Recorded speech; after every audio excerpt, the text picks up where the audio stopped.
Ito ang latest chika mga kamarites na Pangilinan na may sinabi tungkol sa mga isyong lumalabas online.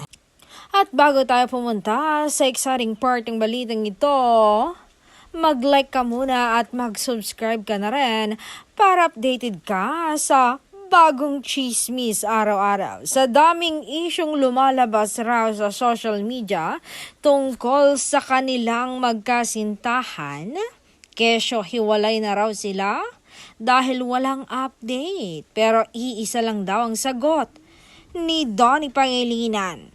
Hindi daw lulubog ang relasyon nila ng ganyang ka-love team na si Bel Mariano.